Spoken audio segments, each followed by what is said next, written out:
Okay, here we go. Good evening and welcome to Tucker Carlson. Tonight it's Wednesday, what they used to call Hump Day. You think you've had a stressful week. Imagine being Kamala Harris. You take your first big trip south of the border to what we used to call the developing world, and you're pretty excited. Oh no, he says, I bet he's doing this as a nasty wordplay on her name, where he says it used to be called Hump Day, and then he mentions Kamala Harris, and like he's probably like wants your subconscious to like think of like a camel's hump. I bet I bet that's why he's saying that. I can't imagine why else he would have said that.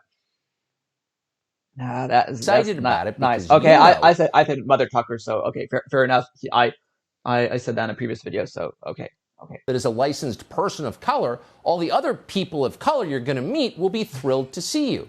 That's how it works in the people of color community.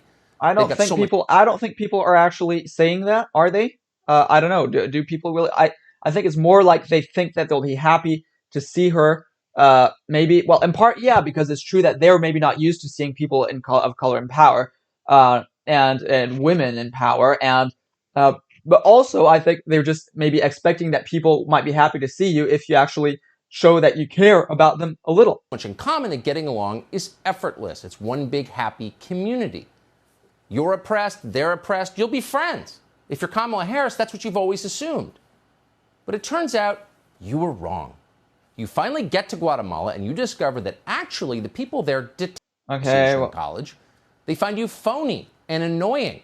In phony fact, and annoying, they apparently. strongly prefer the orange man you replaced. I don't think Kamala so. Harris. Quite the Oh, okay, psychic yeah, blow. probably these people so you here. can't really blame the unnamed. My guess is that these would be like rich people. You know, there's always a few obnoxious rich people in Latin America. In each Latin American country, most of them congregate in Miami twice a year to sort of do weird mating rituals amongst themselves.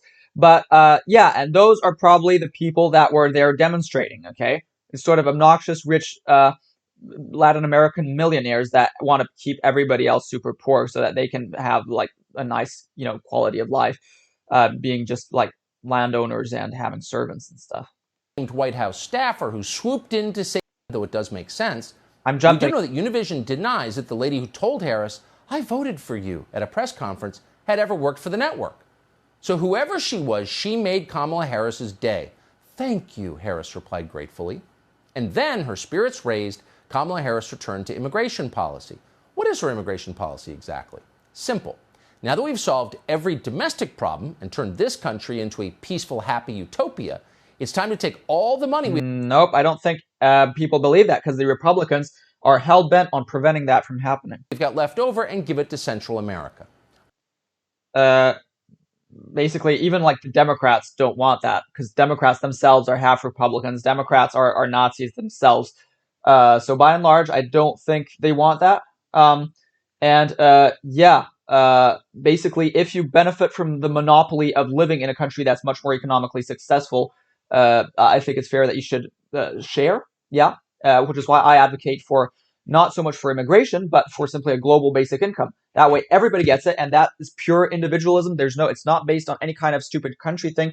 No stupid identity politics. Just give everyone a basic income, because that is actual equity, actual fairness. Only by doing that can we solve the, quote, root causes of immigration. Watch. Yes, that is actually absolutely true. That is absolutely true.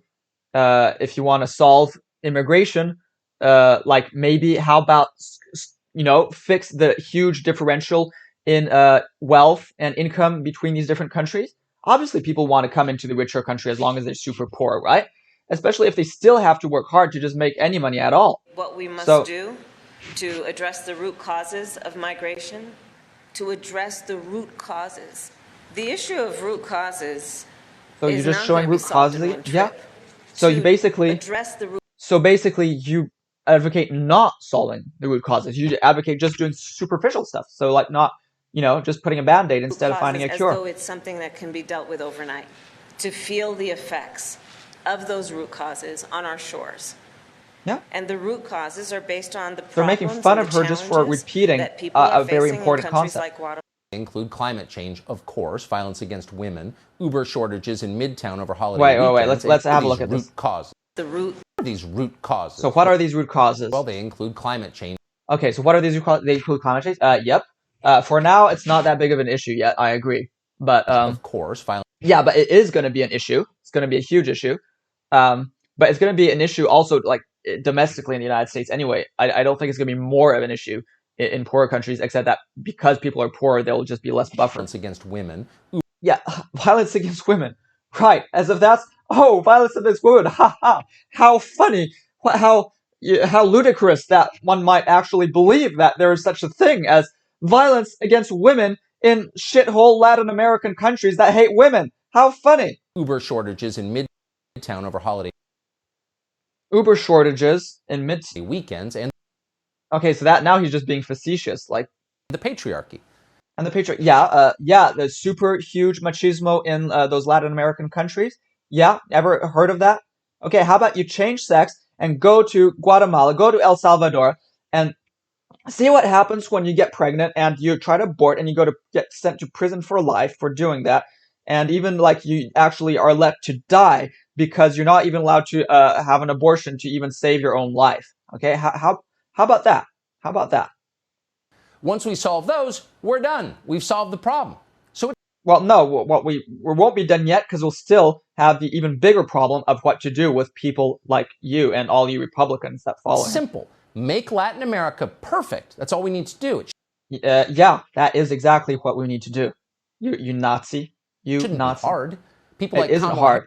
Isn't hard. Global basic income, $10,000 a year. Global basic income, $800 a month. Harris have a demonstrated record of dramatically improving everything they touch. Take a trip on Bay Area rapid transit sometime and you'll see what we mean. Which is not Hey, and ironically, yeah, Kamala Harris has done some pretty shitty things. You know, she's like favored all sorts of incarceration policy for like petty drug use and stuff. She hasn't been that great of a person, you know, in her political career, but not for being a weird lefty. No, she's been a not great person for being a Republican, basically. That's her problem. Okay, let's skip ahead again. I'm sorry, this skipping ahead is annoying, but I think otherwise I'll have the copyright. University. We're the ones who made Central America crappy in the first place. It's our fault. Well, a bit, yeah, to a certain extent, yes. To a certain extent, even to a large extent, since people like you actually funded, dictators. You funded a military coup against, all sorts of democratically elected regimes to put in place your puppet ultra right wing governments that were super oppressive. I think the United States government has a lot to answer for. But yeah, of course.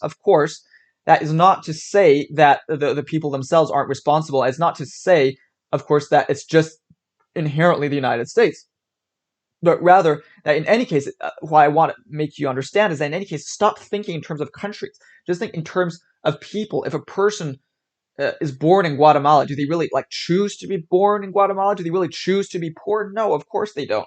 So it's absurd to blame them. And then, of course, it's just really hard to build an economy from nothing.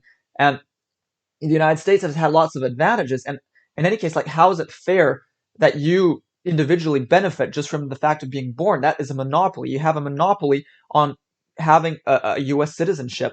And of course, basically, I believe that people should be fully taxed for any income that they earn from a monopoly position. That's like the Georgia stance on land value taxes and why they advocate just 100% land value tax. Why these Georgists, unfortunately, most Georgists are also Nazis, and so they don't realize that being born in a specific country is also a monopoly, and that basically you should be taxed for that too. And so, of course, in fact, I don't even advocate for doing that specifically. I advocate rather for eliminating the whole monopoly by eliminating countries, and instead you just institute a global basic income and just pay for it through land value tax, like the Georgians say, and especially through personal income tax. Everything is our fault, and especially this. What we as a country, what the United States has not done is actually own up to the fact that we have contributed to regime change, destabilization. Yeah. Notice how she says contributed. She didn't say entirely responsible, and it's entirely true that the United States has contributed to regime change and destabilization and interventionist foreign policy yes, that has contributed that is true. to That is these true. awful conditions throughout Latin America. And we cannot, as a country, no matter who it is, continue to show up in Latin America and say that this is their fault or that they are to blame. Now, Yeah. wait a second, Sam. And you laugh, and yet you literally people of your side, you support the U.S. government policies that has murdered thousands of people in Latin America for standing up to the ultra right wing regimes that you've propped up, and you think this is like a laughing matter. I want you to understand how fucking horrible Tucker is, how he literally is a Nazi. Okay, he literally advocates for murder. Okay, you Democrats are idiots because the problem, of course, is that Democrats are largely Republicans themselves, and as a result, they basically they can't properly criticize Republicans because if they did, they would be criticizing themselves. Okay, and as a result, there's just a very tepid response to Republicans. What you should be doing is just constantly showing how they're just wrong and evil, and just never let it go. Never let it go. Just constantly do like Fox News, but way more. People always claim oh, the mainstream media is doing CNN, MSNBC is doing propaganda and stuff. That's not even true. Tucker is doing propaganda. In comparison, they don't do propaganda because they never properly really show that there isn't ever a proper response to Fox News on CNN and MSNBC because they can't, because then they would have to be criticizing themselves as well, and of course they will never do that. Sandy. Recognizing that you were an international studies major, but still, some of us are wondering, wasn't it Spain that brutally colonized Latin America? So shouldn't Madrid... Yeah, okay, in the longer term, longer term in in the past, yeah, sure, it was absolutely Spain that colonized Hispano-America, hence the name. But it's important also to note maybe that that was much, much longer ago, and that lots of the people living there now are actually descendants of the Spaniards.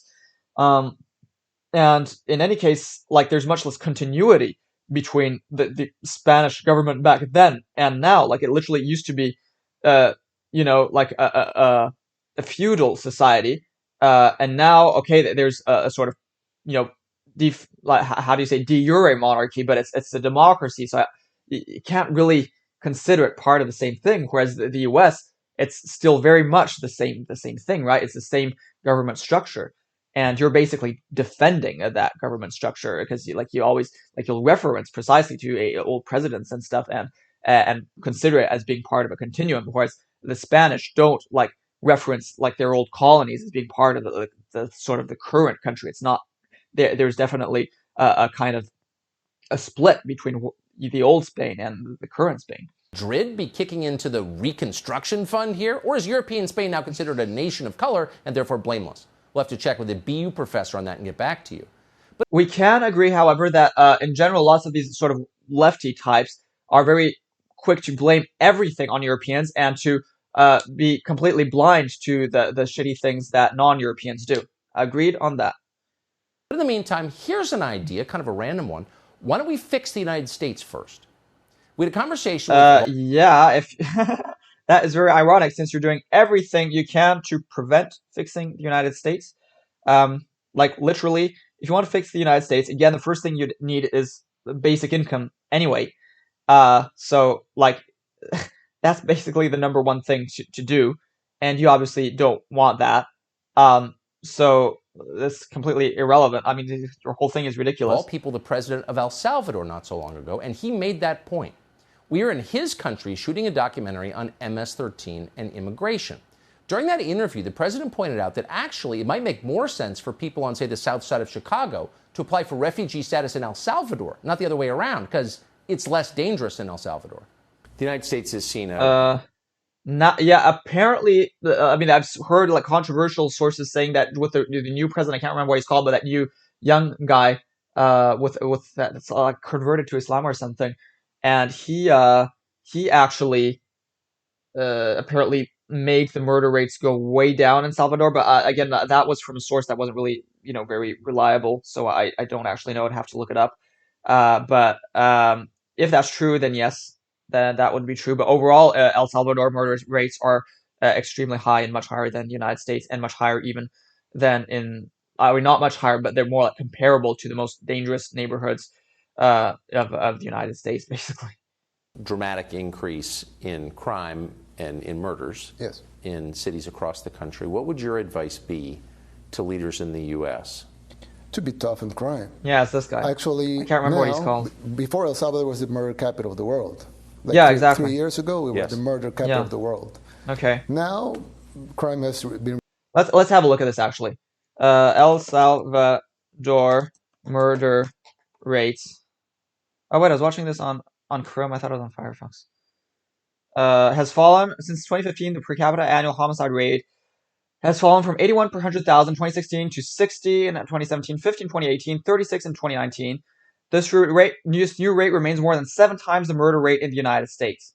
So yeah, okay. Here we go.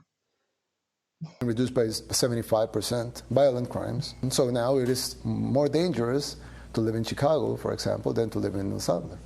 Yeah, again, maybe in the South Side, yeah. We'll show you more from that. It's on our original Okay, let's episode on Fox jump. Nation. It's about Let's so jump. we know for a fact that major American cities saw a massive increase in homicides. Overall, 30. Okay, so we're discussing the issue of that. Okay, yeah, I agree that that violence in major cities is absolutely a problem. It's something that should be addressed. How about maybe we institute a few restrictions on the purchases of firearms? Don't you think that would I maybe need to find the best that way would to learn maybe math and limit science. things like that kind of crime? But no, apparently 23% you increase in don't homicides last actually year. apparently you don't care about that, right? Because that's the logical thing to do. You have like a background check, and you also have maybe a permit, for purchasing a gun. Like maybe you shouldn't be allowed to purchase a gun if you haven't maybe followed some sensibilization classes. I think that kind of makes sense to me. So how about we do that to address crime, and then maybe give a basic income so that people don't need to have a job, including potentially a criminal job, to have a livelihood, and also just have more like social policies that help out these poor neighborhoods and that help fight crime. I mean, lots of other rich countries don't have anywhere near as crime. Why does the U.S. have so much crime? Is because you're doing something wrong, and you've got systemic issues, and that those systemic issues need to be addressed. And that's continuing this year. And that leads some people to wonder why Kamala Harris is promising to rebuild Central America rather than America. One of the people wondering is a man called Andrew Holmes. That's the thing that pisses off lots of Latin Americans, is that they, like, USA people call themselves just Americans, and they call it just America, when actually America is just like the whole 2 continents, like North and South America. Yeah, which is why I try to say USA, and not, in fact, I say USA rather than US, because US is my thing. So the USA is their thing. My message goes out to the president, goes out to everybody, mayor and everybody. Come get on the grounds. Do what we got to do. We need them to come out on the streets here. You fly that Air Force One over there to take care of people overseas and don't take care of the United States, don't take care of Chicago. And the same thing with all elected officials. Come on out here on these streets. These streets are full of blood.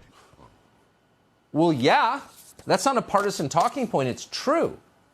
How Yeah. can they continue to ignore? Yeah, it is true, but like I would say that the Republican policies are more responsible for that than the Democrat policies, and it's not like the Democrats are great either. So like I don't know. what's happening in Chicago? And not just in Chicago, a lot of places. The formerly Yeah, peaceful a lot, city yeah. of Knoxville, for example, Tennessee. Knoxville is now on track for its deadliest year in history, even worse than last year, which had set the previous. And again, maybe another thing again is drugs, right? If you criminalize drugs, well, obviously that is going to lead to all sorts of criminal activity, and so that is going to massively increase violence. So like combined, so how can you reduce violence? You legalize drugs, but of course you create all sorts of social like structures that help people not consume drugs, right? and then you, like I said, you institute well, a basic income already, and you have a restriction to the purchase of guns by having background checks and by requiring mandatory training before you can purchase guns. Previous record. So what happened to Knoxville? Well, the same thing that always happens to places that decline. Terrible leadership, neoliberal nonsense, frenzies of guilt. This is so, it's so weird to like hear Republicans talking about like neoliberalism being a bad thing when like neoliberalism is literally what Republicans believe in. Like it makes no sense. Like economically, that's what they believe in, right? So and like that's like it makes no sense. It makes no sense. That is neoliberalism. Fueled professional class self-hatred. Elected morons like India Kincannon. India Kincannon is somehow the mayor of Knoxville. She recently announced that she would personally join in painting a BLM mural. Quote, I understand now more than ever it is not okay just to stand up to justice inequity, she told reporters. We must all be actively anti-racist. Anti-racist. Yeah. So what are the practical consequences of so-called anti-racism? Well, we know, we see it all around us, the consequences are more misery and more race hatred. No question about it. Okay, so I'm going to stop here. What we see here, woke policies take cops off the streets. So basically, his take, I'm not going to show it again for copyright reasons. I imagine his take is going to be that basically this idea of Black Lives Matter is then going to lead to people reducing funding to the police, which is going to lead to less policing, which is going to lead to a rise in violence. And to some extent, I actually agree that, I mean, obviously, if you get rid of the police entirely, that would be an absolute catastrophe. And even just reducing policing in many instances would be very much would lead to rises in crime. I think an issue, however, with the U.S. police force is that it is much too quick to respond and violently, and so like literally the murder rate per capita of the police, like just the murders caused by the police in the United States, are the same as the total murders in like many Western European countries and Eastern European countries. Like I think there's relatively low violence. No, but there is still higher violence. Or like in Japan, I think the murder rates are super low. In some of these Arab countries, murder rates are super low. Lots of Asian countries, actually, murder rates are pretty low. So, yeah, like there is definitely a problem with both excessive violence. Basically, what your policies are doing is that you're first allowing for there to be a huge amount of violence, and they say, oh, look, there's a huge amount of violence. Let's respond to that by having loads of super violent cops. That's what you're saying. So obviously it's ridiculous, and yeah, it's complete nonsense.